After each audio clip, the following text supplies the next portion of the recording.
आज मी बनवलेले आहेत मेथीचे लाडू, ते पण अचूक माप तुम्हाला हवं असेल तर लगेच सांगते चला. तर मी घेतलेलं आहे सुकं खोबरं. 2 वाट्या सुकं खोबरं जे आहे मी किसून घेतलेलं होतं. मोठ्या वाट्या होत्या खोबऱ्याच्या.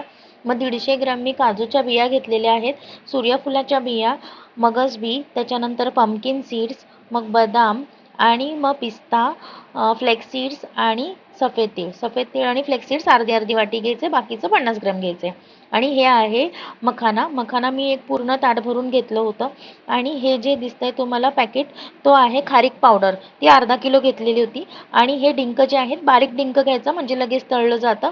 तर डिंक जे आहे ते मी पाव किलो घेतलं होतं. त्याच्यानंतर तुपामध्ये मस्त गावठी तूप घ्यायचा आणि त्याच्यामध्ये डिंक चांगले तळून घ्यायचे आहेत. आणि मग सगळे बाकीचे साहित्य आहेत, जसं की पहिलं मी काजू टाकले होते तळून घ्यायला व्यवस्थित, कारण थोडंसं काळपट झालं होतं तर लवकर लवकर जिन्नस टाकायचं होतं.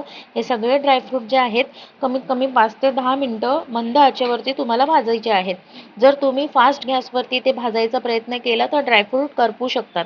आणि प्रत्येक ह्याच्यामध्ये तुम्हाला थोडं थोडं थोडं थोडं करून तूप वापरायचं आहे. आणि त्याच्यानंतर मग मी तीळ आणि फ्लेक्स सीड्स जे आहेत ते व्यवस्थित भाजून घेतलेले आहेत.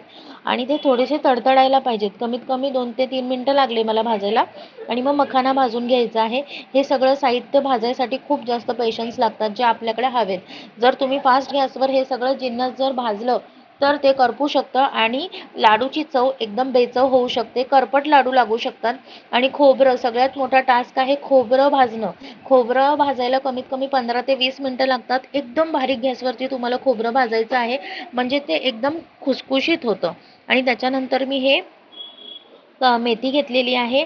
मेथी जी आहे ती पण मी व्यवस्थित तुपामध्ये भाजून घेतलेली आहे, म्हणजे जास्त कडवटपणा यायला नको. आणि मग ती मिक्सरला लावली होती. आणि जे खारीक पावडर आहे ती पण मी व्यवस्थित भाजून घेतली होती थोडं थोडं तूप टाकून. सगळं काही मिश्रण आहे ते मी मिक्सरला लावलेलं आहे, कारण ड्रायफ्रूट जर जाड जाड तुम्हाला कापून टाकायचे असतील तर तेही टाकू शकता. हे टाकलेलं आहे मी. थोडंसं मीठ, म्हणजे पाव चमचा मीठ टाकलं होतं. मिठाने जास्त चांगली चव येते. त्याच्यानंतर आपल्याला परत थोडंसं तूप घ्यायचं आहे. आणि हे आहे गूळ. तर गूळ मी व्यवस्थित बारीक करून घेतलं होतं. आणि 2 ते 3 चमचे मोजून मी त्याच्यामध्ये पाणी टाकलं होतं. गूळ मी 1 किलो गूळ आणलं होतं, पण त्याच्यातलं अर्धं गूळ वापरलंय. थोडंसं पाणी टाकून आपल्याला मस्तपैकी हे वितळवून घ्यायचं आहे. तुम्हाला त्याची चाचणी तयार करायची नाही आहे, कारण चाचणी जर केली तर लाडू कडक होऊ शकतात. आणि पटापट तुम्हाला ते सारण जे आहे, फक्त गूळ वितळायची तुम्हाला वाट बघायची आहे. गूळ वितळलं की फटाफट आपल्याला ते सारणामध्ये टाकायचं आहे. काय होतं बऱ्याच वेळेला जाड जाड राहिलं ड्रायफ्रूट की पोरं खात नाहीत. त्याच्यामुळे हे मिक्सरला वाटावं लागलं आहे मला.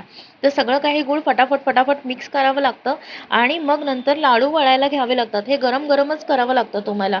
हाताला तर खूप जास्त चटके लागतात. सारण थंड झालं की लाडू वळता येत नाही. सारण एकदम खरबडीत लागायला लागतं. तर एक ट्रिक तुम्हाला अजून सांगते.